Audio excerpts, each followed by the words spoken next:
What's poppin', AFC Next? It's your boy Ingles, the commish. Week 1's behind us, y'all. This is week 2. Yeah. Your boy took an L last week, all right? You know, I figured this year I'm gonna try it different. We're gonna not start hot. We're gonna come into the playoffs on a roll. That's what I'm telling myself, at least. Fumbling the bag against Josh, losing by 2 points. That was a tough one. God damn it. It's my year though. It's alright. Broncos a little shaky out the gates anyway, but it's my year. We gonna be alright. We're starting off slow. We don't have to be winning all the games at the beginning, because your boy's gonna be strong in the playoffs this year. That's it. No more fading in the playoffs. We winning ship this time. Your boy's getting it. Alright. Anyway, a little bit of recap from last week. Early games, Dolphins, super fucking hot garbage. I mean, Devon Achane, only little piece, a sliver of fantasy relevance out of the Dolphins. Tyreek Hill looks like he's about to fucking explode. I'm excited to see what that one fucking goes down. But you had White Vic out there, Daniel Jones, fucking slinging it, running it all over the place, dropping a 30-point game, or 20, I don't know, dropping a fucking huge banger game, sitting on the fucking waiver wire. Put some respect on White Vic's name. Maybe the Colts good? Who knows?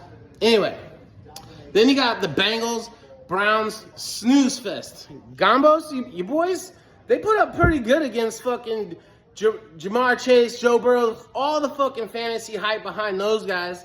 Jamar, number 1 overall player, 4 points. Fuck. I know I'm in this league, but I got him in other leagues, and fuck, damn, that was tough. It was a rough fantasy week all across the board. I heard some shit about, it being one of the, lowest, or, I don't know, some shit about not a lot of high point scorers in the history of fantasy. It was tough. A lot of big names didn't score points. A.J. Brown, no show. Jamar, absolute hot garbage. Fucking Joe Burrow, nothing. No points out of that game. But they still get a W.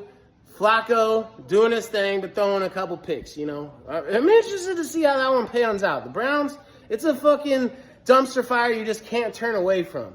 Shador now, I heard he didn't want the Ravens to draft him. It's nah, girl. I didn't want to bang you. That's why I didn't bang you, all right? Well, whatever. Anyway, then you got the Falcons, Michael Penis, Bijan. Bijan had a hell of a game. He's out there fucking scoring mad points. They're trying to come up against Baker. And then Young Hoku chokes. Hella bad.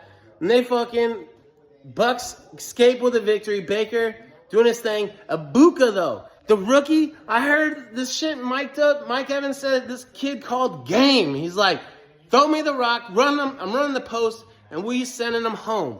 And that's exactly what he did. That's pretty fucking cool. I mean, the rookie's got a little bit of swag in him. Then we got to go over and talk about my boy MIC's team. Bro, I know I've had Russ. I understand. Trust me. If anyone feels your pain, I do. At least people don't expect him to be good for you. When he was supposed for us and he was corny as shit, people thought he was going to be tight. Now, man, this motherfucker is trying everything in his power to get the ball to Malik Neighbors. Just fucking can't. They look fucking terrible. That's more or less what we expected. But, I'm glad that it gets to happen to you, MIC. And I hope he gets to start a couple more weeks just to extend this circus that is over there. But once Jameis is in, though, Jameis is fucking never letting Jackson Dart start again. Jameis, fucking goat back up. Yep, the boys, the Beacos pulled out a victory. We struggled a little bit. Fucking defense looked incredible. Cam Ward, though, he looks a little fucking... He didn't get rattled by the defense. We were in his face all day. He was still battling. Offense did just enough. Defense looks great. We're going to fucking be awesome, at least defensively. Feeling good about it this year, y'all. Feeling fucking locked in. Anyway, Vikings look like they made an absolute fucking mistake with J.J. McCarthy. If you just watched the first half of that game, I'm sure most of my Vikings fans, you know you did. You turned it off and you didn't watch the second half because that's what you do. You believe that you're going to win it all, and then you fucking quit on them as soon as it looks a little bit bad. But anyway, JJ pulls it together. Fucking Bears and Caleb Williams just fucking choked with his fucking painted fingernail ass. They choke it away. He looks trash after basically the first drive. Vikes pull that one out at the end. You know, can't hate on the JJ kid. This kid, all he does is fucking win. But he looked pretty fucking bad at the beginning, but pulled it out. So, you know, it's looking like that draft class. All these quarterbacks are looking pretty good. Who's going to be the standout? I mean, Jaden Daniels didn't look that good on Thursday night, so we'll see. It's kind of up in the air. Michael Penis looking all right. Nix, he's doing good. Got a lot of promise out of that draft class. And then I know my boy Depp wouldn't be happy if I didn't talk about JA17. That fucking Sunday Night Football game, guys, like, Ravens looked fucking dominant. King Henry doing King Henry shit. Fucking, I mean, that guy doesn't age, I swear. That guy fucking fast, humongous individual, running the fucking shit over people, burning them down the sidelines. Lamar's doing MVP type shit. He's trying to say that he should have been the real MVP. The Bills are struggling a bit.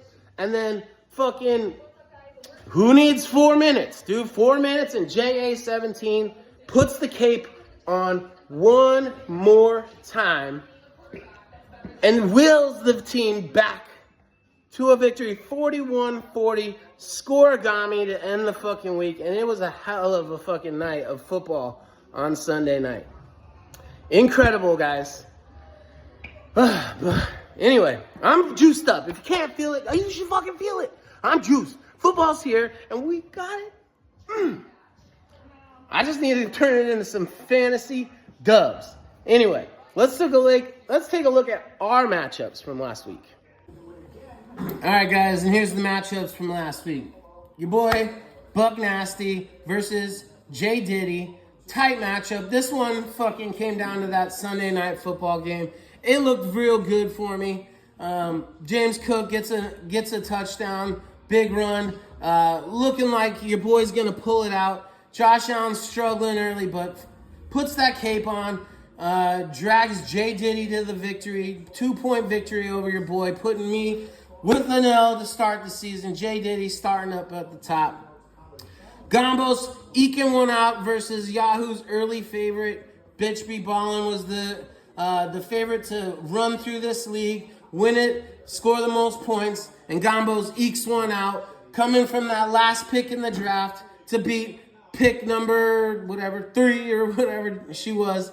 But the odds-on favorite, Gambos doing Browns ass shit, beating her, taking the dub in week 1. You got the Bullies just taking it to Nickleby. Nickleby just can't show up week 1. First team eliminated in the survivor pool. I know that stings, Nickleby. It's time to bounce back for the rest of the season here. Bullies, that auto draft worked out for you, boy. And then you go ahead and make a weird waiver wire cut this week. It's just so funny to me. And then you got Baby Thanos taking it to David. King D's 121-93 in the biggest blowout of the week. 28 points. David getting thrashed by Baby Thanos. He's putting his team on the trade block. AJ Brown absolutely shit the bed for him. So throw your boy some offers. I know he's out there fielding calls now. He's working the waiver wires. And then Dirty Weasel gonna start out in first place with 125 points scored. Just barely beating out J. Diddy. Beating out YO Nation. Oh, shit. Beating out YO Nation, who was the first pick in the draft. He won all receiver. I know all receivers, let's see, it isn't quite panning out yet. Early standings, you got the top of the list here. We got Dirty Weasel, JDiddy, Baby Thanos, Bullies, Gambos as the teams with the victories in week 1. All right, let's take a look at this week's matchups. All right, so kicking it off, we got a domestic dispute up top. I'm taking on Yahoo's favorite, Bitch Be Ballin'. Wife gets a bunch of garbage time ass points. Fucking Jaden Daniels looks like hot garbage all fucking day. And then fucking bullshit points at the end. Yeah. Those points helped me in another league with Zach Ertz, but like that's regardless of the point. That doesn't help my argument here. It's bullshit. She should be having less points. Looks like your boy's going to be taking 2 L's to start the season. This is a fucking problem, guys. Like, I'm starting to get worried. Either one of us is starting 0-2. So this is either a must win or can't lose. I can't really tell right now. And then you got Bullies going on YO Nation. Bullies early projections. Again, Yahoo knows what it's doing. And he's taking on YO Nation, the number 1 pick in the draft, who struggled in week 1. JDiddy versus Dirty Weasel in the matchup of 1 and 2, so that's got to be our game of the week. Dirty Weasel with some early points, 24 in the Thursday night games. Looking like a tight, close matchup there.